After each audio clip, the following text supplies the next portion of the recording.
Friends, this is Nazia Malik with you. और जैसा कि आपको पता है कि स्टाइल एंड यू में हम बात करते हैं स्टाइल्स के हवाले से, और आज जो हम बात करने वाले हैं वो विंटर स्टाइलिंग। विंटर स्टाइलिंग में बहुत सारी चीज़ें आ जाती हैं। एक तो ये कि आपका अपना अटायर क्या होना चाहिए, दूसरा ये कि आपके बाल कैसे बनने चाहिए, लिपस्टिक, मेकअप, बहुत सारी चीज़ें इन्वॉल्व होती हैं। इसके साथ साथ really have to take care of your health. आपने सेहत का भी ख्याल रखना है, उसके लिए क्या खाना है, कौन से ऐसे हर्ब्स हैं जो यूज़ करने जिससे आपको ठंड ज़्यादा ना लगे। तो आज हम ये सब बातें करेंगे हमारे शो में। हमारे साथ जो मेहमान मौजूद हैं मैं उनका इंट्रोडक्शन देती हूँ। बहुत ही प्यारी, ब्यूटीफुल, लवली पर्सनालिटी, जिनके पास बातों का ख़जाना होता है। वो इतनी टिप्स आपको दे सकती है कि क्या बात है। बड़ी अच्छी होस्ट हैं, बड़ी अच्छी एक्टर हैं। हमारे साथ मौजूद होंगी सलमा आसिम, और उनके साथ साथ एक और गेस्ट जो हर्बलिस्ट हैं, डॉक्टर हैं, बहुत अच्छे आपको टिप्स देंगे खाने के हवाले से, हर्ब्स के हवाले से, doctor Mubashir. So stay with us. Alright, हमारे साथ सलमा ज़फ़र आसिम मौजूद है और इनसे हम अभी बात करेंगे विंटर्स के हवाले से। जी सलमा, कैसी हैं? अस्सलाम वालेकुम। आपको भी और आपकी पूरी टीम को, स्पेशली आपके देखने वालों को, thank you so much for inviting. अच्छा, हम विंटर्स की जब बात करते हैं, सलमा आप एक्टिंग भी कर रही होती हैं, आपने होस्टिंग भी की है, अपने अटायर का बड़ा ख्याल रखना पड़ता है। विंटर्स में आपका क्या अटायर होता है? देखिए, मैं बहुत ज़्यादा या वेस्टर्न की तरफ नहीं जाती। I used to wear long shirts, but मैं कलर्स में ज़रूर देखती हूँ। आपने देखा मैं बहुत ब्राइट कलर्स नहीं पहनती, बट विंटर में डार्कर कलर्स होने चाहिए विंटर्स में, क्योंकि हम वैसे ही बड़े डार्क साइड पे जा रहे थे। बड़ा मूड जो होता है ना, बड़ा वो कहते हैं सुस्त भी होता है, और कुछ ऐसा कहते हैं ब्लू मूड है आपका बिल्कुल। तो उदास होता है, तो क्यों नहीं आप उदास में अगर रेड पहन रहे हैं, पिंक्स पहन रहे हैं, तो वो आपके लिए बड़ा अच्छा है। But mostly dark colours use किए जाते हैं, वो थोड़ा सा आपको शायद वार्म फीलिंग देते हैं, इस वजह से ये ज़रूर करें। बट ये एक बात ज़रूर कहूँगी, कोशिश की जाती है कि हम बहुत पतले और दुबले लगें, लेकिन उन सब से कहती हूँ कि प्लीज़ सॉक्स ज़रूर वेयर करें, चाहे रात में वेयर करें, एंड इनर कुछ भी लाइनिंग वगैरह पहने, बहुत ज़रूरी है। और जो कराची की विंटर्स हैं, इसमें तो पता ही नहीं चलता, सारे दिन में गर्मी होती है और अचानक रात को ठंड लगनी शुरू हो जाती है। ये बहुत इंपॉर्टेंट है, इसलिए कि बहुत मसला हो जाता है फिर कि आपने पहना जो है वो आपने लॉन के कपड़े होते हैं और रात में जो है वो सर्दी लगना शुरू हो जाती है। तो उसके लिए हम क्या करें, ज़रा उसके लिए भी बताएं सलमा, फिर मैं डॉक्टर साहब से पूछूं। उसके लिए सबसे पहले तो मैं आपके व्यूवर से ये बात एक रिक्वेस्ट करूँगी, नाज़िया ने ये शो बनाया, ये प्लान किया, बहुत अच्छा किया, बिकॉज दिस 2021 की जो विंटर्स हैं ये बहुत खतरनाक है। इस दफ़ा निमोनिया का बहुत ज़्यादा खतरा है। डॉक्टर साहब मेरी बात से अग्री करेंगे, क्योंकि एक तो कोविड की वजह से हम काफ़ी ज़्यादा स्ट्रगल करके हटे हैं, फिर अब उसके अलावा हमारी तरफ डेंगू की तरफ जा रहे थे, बट दोबारा कोविड के बारे में आवाज़ आ रही है। लेकिन उसके साथ साथ नमूनिया बहुत ज़्यादा हुआ। लास्ट टाइम भी हुआ था, इस दफ़ा भी है, और डॉक्टर्स प्रिपेयर कर रहे हैं। कोविड नमूनिया था या नमूनिया था? अच्छा, वैसे हमें ये बात भी समझ नहीं आई। अब इस चीज़ के लिए एक रिक्वेस्ट ज़रूर करूँगी, स्पेशली जो न्यू मदर्स हैं, जिनके बच्चे हैं, उनसे मैं एक बात कहूँगी। एक तो बच्चों का बहुत ध्यान रखें। बच्चा 4 वजहों से रोता है। उसमें ये होता है कि एक, अगर वो भूखा है, अगर वो गीला है, ठीक है, या उसकी तबीयत खराब है, या वो नींद में है। ये 4 चीज़ें अगर उसकी पूरी हुई है ना, तो बच्चा कभी भी नहीं रोता। आपने उसका पेट जरूर कवर करना है। अब हम करते क्या डॉक्टर साहब, हम पहना देते हैं खूब सारी बनियानें, खूब सारी ऊनी बनियानें भी पहना दी, लेकिन उसे कभी हुक नहीं करते पजामे के अंदर। जब आप बच्चे को बड़े लाड से उठाते हैं तो आप नोटिस करें वो शर्ट तो उठती है, उसके सारी बनियानें भी निकल जाती है और उसका पेट, उसकी टमी नंगी हो रही होती है। अच्छा, हमने बड़ा गर्म किया होता है, टांगे भी गर्म है, जुराबे भी पहनाई है, टोपी भी पहनाई है, तो उसे पैक करते हैं, लेकिन जैसे हम उसे वॉश करने जाते हैं उसको हवा लग जाती है। तो मेक श्योर कि जिस वॉशरूम में या जिस रूम में आप बच्चे को चेंज कर रहे हैं उसे वार्म रखें, और उसका मतलब इतना टेम्परेचर होना चाहिए कि अगर उसे खोला जाए तो वो एकदम उसे हवा ना लग जाए। और दूसरा ये कि अगर आप बच्चे को बचाना चाहते हैं तो बहुत सख्त ज़रूरी है उसका पेट कवर होना चाहिए। प्लीज़ ऐसे रॉम्पर्स बनियानों के तौर पे पहनाएं जिससे उसका पेट कवर हो। और यही सेम चीज़ अपने जितने जो बुज़ुर्ग हजरात हैं उनके लिए भी कहूँगी, वो अपने पाँव कवर करते हैं, सर पे टोपी पहनते हैं, लेकिन सीने पे कुछ नहीं होता। तो कहते हैं मुझे एक आता है ना कि सीने के ऊपर आपने ज़रूर अपने आप कवर करना है, तो वो कवर करने की ज़रूरत है। जी डॉक्टर साहब, आप क्या कहेंगे? बिल्कुल सही कह रही है। मौसम इतनी चेंज हो रहा होता है हमारा, ठीक है, तो अमूमन जो लाइफस्टाइल है वो भी चेंज होता है। हम समर से विंटर में जब आते हैं, बीच में एक स्पैन आता है, तो बेसिकली वही टाइम होता है कि आप अपने आप को प्रिपेयर करें तो विंटर सीजन। कैसे प्रिपरेशन होगी? देखिए, डाइट के हवाले से मोस्ट इम्पॉर्टेंट, समर में प्यास बहुत लगती है, ठीक है, और विंटर में प्यास कम लगती है। तो बेसिकली आपको अपने आप को डिहाइड्रेशन से बचाना है, ठीक है, हाइड्रेट रखना है, पानी इतना आप इस्तेमाल करेंगे चाहे दिल करे नहीं करे, लेकिन पानी आपने मेंटेन करना है, ठीक है। उसकी बेसिकली स्किन को ज़्यादा ज़रूरत होती है, बिकॉज होता ये है कि समर में आपको स्किन बता रही होती है कि आपको प्यास की जो शिद्दत का एहसास होता है क्योंकि स्वेटिंग हो रही होती है, ठीक है। सर्दी में ऐसा नहीं होता, ठंडा हवा होती है, उसकी वजह से क्या होता है कि आपको जो स्वेटिंग हो रही होती है वो आपको एग्जैक्टली फीलिंग नहीं दे रही होती, तो आप उसी वजह से पानी में नहीं पीते, तो वो इफेक्ट आपकी स्किन के ऊपर आता है, ठीक है। तो डिहाइड्रेशन से बचाने के लिए आपने सिंपल, अगर आप विंटर सीजन में आप ल्यूक वार्म वाटर लें, चाहें तो उसमें हनी को ऐड कर लें, ठीक है, लेमन ऐड कर लें, मतलब उसको थोड़ा सा न्यूट्रिशनस बनाएं, ठीक है। और which is really good, मैंने हनी का बहुत सुना था। एग्जैक्टली ऐसे ही। अच्छा, सर्दियों में मोस्टली प्रॉब्लम आती है, जो मेन कंप्लेन है उसमें क्या होता है कि जो लिप्स हैं वो क्रैक हो जाते हैं, ठीक है। उसमें एक बहुत सिंपल सी रेमेडी है, यूज़ की जाती है, उनमें बहुत सारे मार्केट में प्रोडक्ट्स अवेलेबल हैं। तो इसमें होता है कि आपने 1 टेबल स्पून जो है हनी का लेना है, और उसमें 4 to 5 drops of rose water, ठीक है, मिक्स करके आप उसको रात को सोने से पहले अपने लिप्स पे लगाएं, तो विदिन 1 to 2 डेज़ के अंदर जो है ना वो जो क्रैक्स हैं वो ख़त्म हो जाएगा, टेस्ट भी अच्छा हो जाएगा। एग्जैक्टली, है ना, स्वीट टेस्ट हो जाएगा, आपको बुरा नहीं लगेगा लगाने से। अच्छा समा, ये बताइएगा कि हम क्या क्या चीज़ें ऐसी इस्तेमाल करें लाइक जिससे जो है आप कवर रह सकते हैं, लाइक अपर्स हो गए या जैकेट्स हो गए, शॉल्स हो गए? शॉल ज़रूर कैरी करनी चाहिए। शॉल का सबसे ये है कि अब जैसे हम लोग दोपहर में निकलते हैं तो आपने लॉन का जोड़ा पहना हुआ है या आपने जॉर्जेट पहनी हुई है, बट जैसे ही आपको थोड़ा सा फील होता है तो आप अपने आप को थोड़ा सा कवर कर सकते हैं। वो इजी है, वो आपको ये नहीं होगा कि आपको गर्मी लग रही है और पसीने आ रहे हैं और आपका बुरा हाल हो गया। स्वेटर पहने या आपने ज़रा मोटे कपड़े पहने तो आप ज़रा घबरा जाते हैं इन चीज़ों से। लेकिन शादियों में मुझे बड़ा मजा आया इस दफा देख के, अगर बच्चियों ने स्लीवलेस भी पहनी हुई है बट शॉल जरूर कैरी की। Exactly, this is good actually. तो और वो फैशन में भी है। अच्छा, वो आजकल वो शॉल्स आई हुई है ना, जो वो हैवी शॉल्स हैं, बनी हुई है और मोटी हैं, और उसको आप कवर करें। और मैंने देखा है कि आपने जितना भी स्वेटर पहना, जैसे आप शॉल कवर करते हैं ना, ऑटोमेटिकली आप ज्यादा वार्म हो जाती हैं। मुझे लगता है वो शॉल जो दूर से जो ना वो सर्दी को रोक लेती है। अच्छा, एक चीज मजे की बताऊं, अगर आपने कोई भी जैसे आपको पता है जब हम शादियों पे जाते हैं तब हम कहाँ अपने लिहाज रखते हैं, सिल्क के जोड़े भी पहने हुए, ऑर्गेन्जा भी पहना हुआ, नेट्स भी चल रही हैं। अच्छा, एक चीज़ मैंने हमेशा नोटिस की है, अगर आपने पजामास के नीचे अपनी लाइनिंग पहन ली है, एक पतला सा थिनर सा, इट्स नॉट थर्मल, थर्मल बहुत गर्म हो जाता है, बारीक सा कोई भी पजामा कुछ भी, जैसे सर्दी लगने वालों को थर्मल भी जो है ना, वो आप नोटिस करना, सिर्फ आपका इतना हिस्सा जो कवर होगा पैरों तक, आपको वो अच्छा वार्म करेगा, वो बहुत अच्छा रहता है। उससे ये कि आपकी कमर को भी हवा नहीं लग रही। एक और चीज़ भी बहुत अच्छी होती है, टाइट्स वगैरह जो होते हैं ना, वो भी पहन सकते हैं, वो बहुत अच्छे रहते हैं, और उससे ये कि वो आपको जरा वार्म रखते हैं, और एकदम जो हवा लगती है ना और आपके फैशन को खराब कर रही होती है, वो नहीं होता। सही है, बहुत अच्छी वाली टिप भी दी है।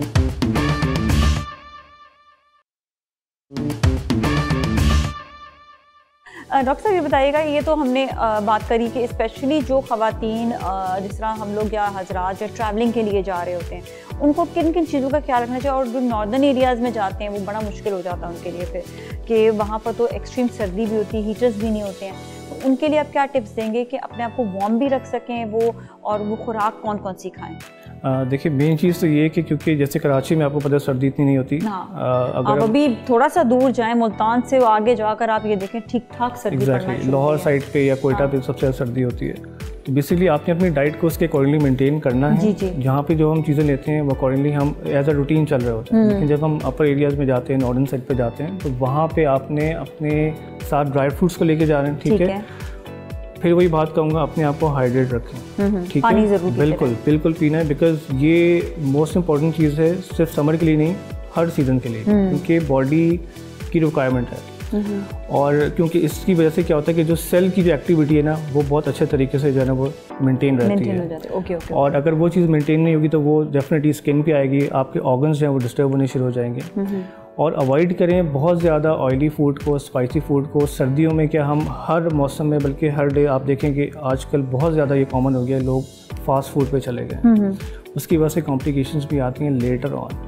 और एक चीज़ मैं आपको बताऊं कि सर्दियों में सबसे ज़्यादा हार्ट अटैक होते हैं। अच्छा, उसकी वजह बताएं, मैंने ये बहुत ज़्यादा सुना है एक्चुअली। हाँ। उसका रीज़न ये होता है कि हमारी जो डाइट है, हम उसको अकॉर्डिंग टू द वेदर नहीं मेंटेन कर रहे होते हैं। हमने उसी चीज़ों को कंटिन्यू किया होता है, वही ऑयली फूड्स और इस किस्म की चीज़ें। तो होता ये है कि क्योंकि हमारा वाटर कंटेक भी लिमिटेड हो जाता है, बल्कि कम हो जाता है, तो उससे क्या होता है कि जो मैकेनिज्म है वो डिस्टर्ब हो जाता है।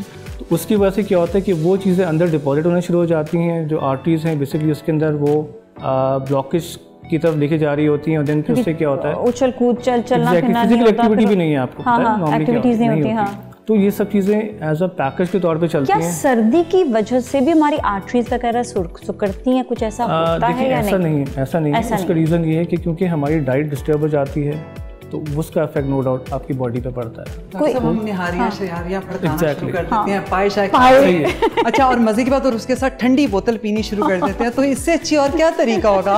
वो घी जो हम बाहर प्लेट के ऊपर देखते हैं, जिसे तरी भी कहा जाता है, वो अंदर जाके ऐसी मजेदार अंदाज में जमती है कहीं नहीं। बिल्कुल सही। अच्छा, उसमें फिर ये कि आप ये वही बात है कि रूटीन बनी हुई है हमारी, और हम जब तक हमें इंडिकेशन नहीं आती ना, मतलब इसके भी फीलिंग्स जो कि ये आपको सोचने मजबूर है कि यार कोई हार्ट का प्रॉब्लम हो रहा है या उस तरफ मैं जा रहा हूँ, तब हम उस चीज़ को थोड़ा सा अवॉइड करते हैं। हमारे जिस्म का कोई जो ऑर्गन है वो डिस्टर्ब हो रहा है, जैसे ही वो होता है तो फिर अच्छा हम क्या करते हैं, हम गोली खाते हैं, गोली खाने के बाद जी पाए ले आओ जी और निहारी ले आओ, मतलब ये वाला सिलसिला हमारा। एक्चुअली हमने मेडिसिन को फूड के तौर पे ले लिया है। हम एग्जैक्टली फूड खाना है, जबकि कहते हैं कि मेडिसिन के साथ आपको एहतियात भी जरूरी है। लाजमी है। बिल्कुल सही है, बिकॉज प्रिकॉशंस आप जब तक नहीं लेके चलेंगे किसी चीज़ के लिए भी, तो आप को उसका पॉजिटिव रिजल्ट नहीं मिलेगा। अच्छा, दोनों से मेरा एक सवाल है, वो ये है कि जो बाल हैं वो हो जाते हैं बहुत ड्राई। सलमा बालों के मामले में शी इज़ माशाल्लाह परफेक्ट, क्योंकि हमेशा कहती है मैं आज़मूदा तरीका बताऊंगी।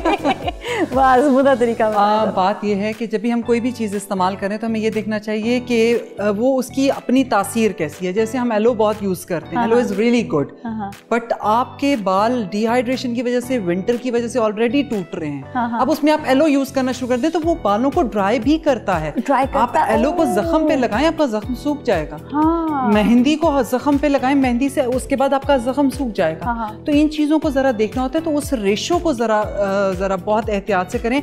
इन दिनों में आपके लिए सबसे बेहतरीन ये एवरी वीकेंड या अगर हफ्ते में 2 दफ़ा कर लें तो बड़ी अच्छी बात है।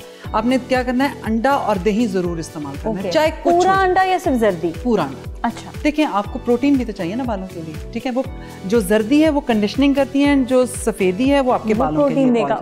तो ये बहुत सख्त ज़रूरी है। अच्छा, मैंने अभी इतने मेकअप और ड्रामास की वजह से मेरी स्किन बड़ी ख़राब हुई थी और मुझे बिल्कुल टाइम नहीं मिल रहा था। तो उस दिन मैंने क्या किया वो शेयर कर रही हूँ आपके साथ। मैंने दही फेंटा और उसके अंदर मैंने थोड़े से, मेरे पास जो कीनू के छिलके थे मैंने सुखाए हुए थे, पिसा हुआ पाउडर वो डाला, कॉफ़ी का 1 चम्मच डाला और चीनी ऐड की। उसको अच्छी तरह मिलने के बाद मैं पूरे जिस्म पे लगाने के बाद ना चुप करके लेट गई। मतलब बिलीव करो कि वो आहिस्ता आहिस्ता सारा सुकड़ गया। और फिर उसे मैंने हल्के हाथ से गीला करने के बाद रब करना शुरू कर दिया। और मैं जैसे ही कि मतलब प्रोडक्शन हाउस गई तो उन्होंने कहा सच्ची बताएं ऐसा क्या करवा के, कौन सा टीका लगवाया है तुमने? मैंने कहा दही लगाया है। आप लोग भी, तो सर आप भी लगा लीजिए प्लीज, आपकी बड़ी मेहरबानी है। इसके अलावा मैं कुछ नहीं यूज बिल्कुल। और मैं अपने लिए बताती हूँ, मैंने इतना मतलब मैंने हमेशा सुनी थी बात, लेकिन जब अप्लाई करना शुरू किया बहुत अच्छा लगा। That is coconut oil. Face पर, हाथों पर, और मतलब मैं कहती हूँ ये ऐसा एक ऑयल है जो बाकी कंडीशन करता है आपकी स्किन को। बाकी हम डॉक्टर साहब स्किन की जो है स्किन और बालों की, हाँ बिल्कुल है, ऐसा ही है। और डिफरेंट ऑयल्स हैं, हर किसी की अपनी प्रॉपर्टीज़ हैं, लेकिन सारे ऑयल्स नो डाउट बॉडी के लिए बहुत अच्छे हैं। अक्सर लोग लेवेंडर ऑयल यूज़ करते हैं हेयर्स के लिए, ठीक है, बहुत अच्छा है। स्पेशली जिनको एक तो हेयर का प्रॉब्लम तो है ही है, ग्रोथ में नो डाउट वो बहुत पॉजिटिव है। इसके अलावा मेडिकल पॉइंट ऑफ व्यू से बताऊं कि जिनको माइग्रेन है या हेडेक रहता है तो उसमें बहुत ज़्यादा वो हेल्पफुल रहता है। तो प्रॉपर्ली लगा सकते हैं लेवेंडर। एग्जैक्टली, बिल्कुल। लेकिन देखिए बेसिकली ये एसेंशियल ऑयल है, आपको कैरियर ऑयल साथ में जरूर, दोनों को मिला कोकोनट ऑयल, जैसे लेवेंडर ऑयल और कोकोनट ऑयल को आपने मिक्स करके देना, आपने लगाना। बालों के लिए कौन सा अच्छा है? लेवेंडर के साथ? दोनों के साथ आप कोकोनट लगाएं, लेवेंडर को कोकोनट में मिक्स करके देना आप उसको लगाएं, तो वो ज़्यादा अच्छा इफेक्टिव है। ऑलराइट, ठीक है, सही है। और कोई टिप्स देना चाहेंगे आप? अच्छा, कोकोनट के बारे में आप बात करें तो मैं एक बात बताऊं कि मैंने जितनी इसकी रिसर्च की है, जितना मैंने पढ़ा है, सारे ऑयल आप लगाएं बालों के लिए बहुत अच्छे, वो रूट से बाल में जाते हैं। लेकिन ये जो है ना, इसके ऊपर स्टेम के अंदर जो बाल जाएगा, जो ऑयल जाता है, जो वो कहना चाहिए कि एब्जॉर्ब होता है, वो दैट्स अ कोकोनट ऑयल। अच्छा, और सबसे बेहतरीन अगर आपने देखना है तो आप ये देखें, जिस इलाकों में कोकोनट बहुत पाया जाता है उन खवातीन के बाल तो देखें ज़रा कैसी लगती है, तो ये बहुत ज़रूरी है। बट यस, डॉक्टर साहब ने बिल्कुल ठीक कहा कि पानी का इस्तेमाल बहुत ज़्यादा करें, आप सूप्स ज़रूर पिएँ, ठीक है। और इस मौसम और इन हालात के वजह से मैं एक बात ज़रूर कहूँगी, प्लीज़ आप ब्रोकली का सूप ज़रूर पिएं, लौकी को ज़रूर ऐड करें क्योंकि वो एंटी डिप्रेसेंट भी है, और जिंक का एक मतलब बड़ा मिकदार जो है वो आपको लौकी में मिलेगा, तो वो ज़रूर। और जब आपको इस विंटर में जो क्रैम्प्स पड़ते हैं तो बिल्कुल मत सोचिएगा ये ठंड लग रही है, आपको विटामिन डी की डेफिशिएंसी भी हो सकती है। बनाना शेक पीने में कोई हर्ज नहीं है, बनाना खाने में कोई सीरियसली मैं तो कहती हूँ।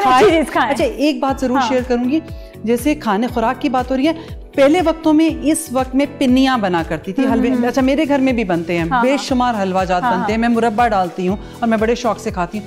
लेकिन ये है कि आप उसे कंज्यूम करें, सिर्फ ये नहीं है कि बस बैठ के खा लिया, आप उसे कंज्यूम जरूर करें, क्योंकि बॉडी जो काम करते हुए वार्म होती है ना, वो किसी और चीज़ से नहीं होती है, तो ये बहुत ज़रूरी है। अच्छा, एक चीज़ भी है कि आप जो भी खाएं, नो डाउट हम जो भी खाते हैं बहुत अच्छा है, लेकिन वो चीज़ वक्त पे खाएं जब वाकई में उसकी नीड है।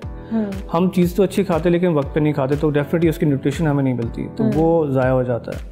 तो क्या वक्त होते हैं? देखिए, मोस्टली होता ये कि जो भी हम खा रहे हैं उसके लेट आवर्स में से, हम कहते हैं 9 बजे के बाद जो अभी आप खाते हैं वो जंक फूड है, बिकॉज मॉर्निंग में आपका जो सिस्टम है बॉडी का वो बहुत एक्टिव होता है, रात में उतना ही वो स्लो हो जाता है। तो लेट आवर्स में अगर आप कोई हैवी फूड खाते हैं तो वो डाइजेस्ट प्रॉपर नहीं होता, देन टॉक्सिन्स डेवलप होते हैं और फिर लेटर ऑन जाके वो प्रॉब्लम क्रिएट करते हैं। थैंक यू सो मच, आपका बहुत बहुत शुक्रिया शो में तशरीफ लाने का। थैंक यू सो मच, आपका बहुत बहुत शुक्रिया। इसके साथ ही अभी हम आपको दिखाएंगे मेकअप और so stay with us.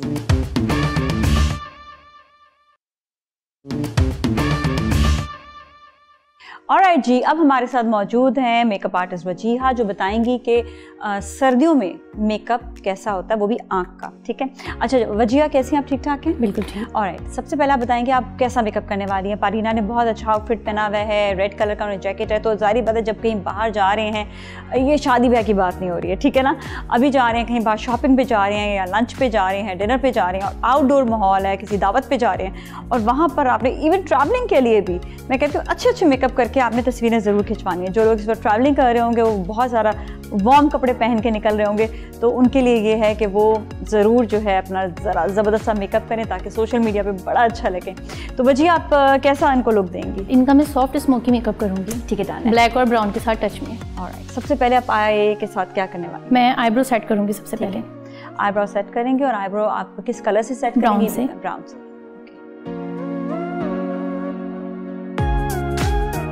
Brown सा कलर आपने यूज़ किया? जी, लाइट ब्राउन शेड है।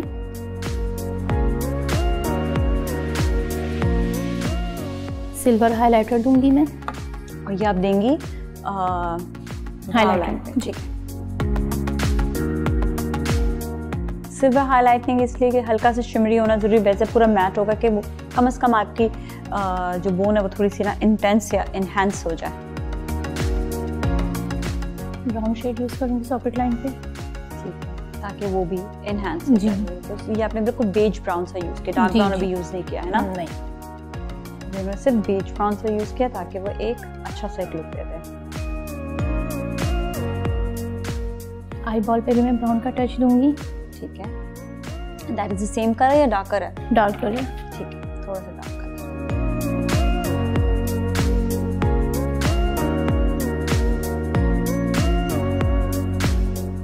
मैं इसके ऊपर ब्लैक का टच दूंगी।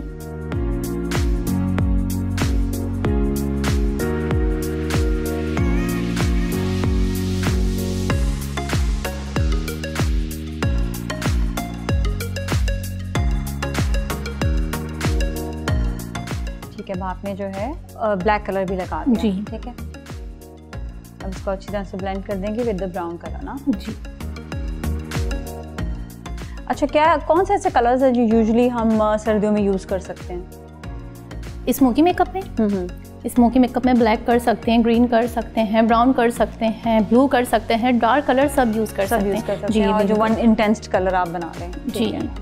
अच्छा, इसके बाद आप क्या करने वाली हैं? इसके बाद मैं इस पर लाइनर लगाऊंगी, मस्कारा। अच्छा, लाइनर लगाएंगे और फिर अभी इनर कॉर्नर पे मैं हल्का सा सिल्वर का टच दूंगी ताकि जब ये अपनी आइज खोले तो इनकी आइज अच्छी इनहैंस हो। जी, इनहैंस करें। ठीक।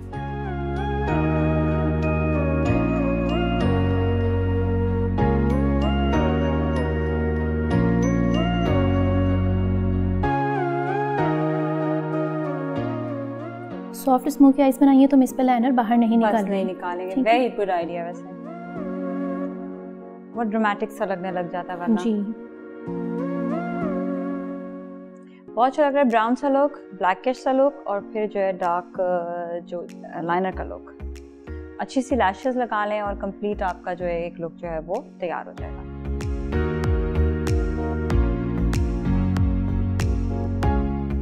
आइज के नीचे मैं ब्राउन का टच दे रही हूँ, ऊपर देखिएगा।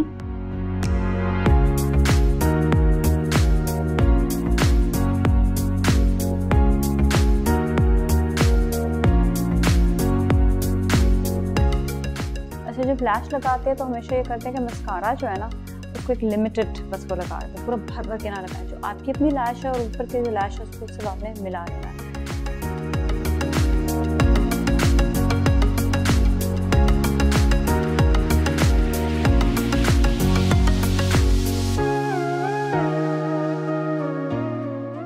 ऑलराइट, आई मेकअप डन हो गया। अब सिर्फ रेड कलर की लिपस्टिक लगेगी और उसके बाद पारीना जो है बिल्कुल तैयार हो जाएंगी।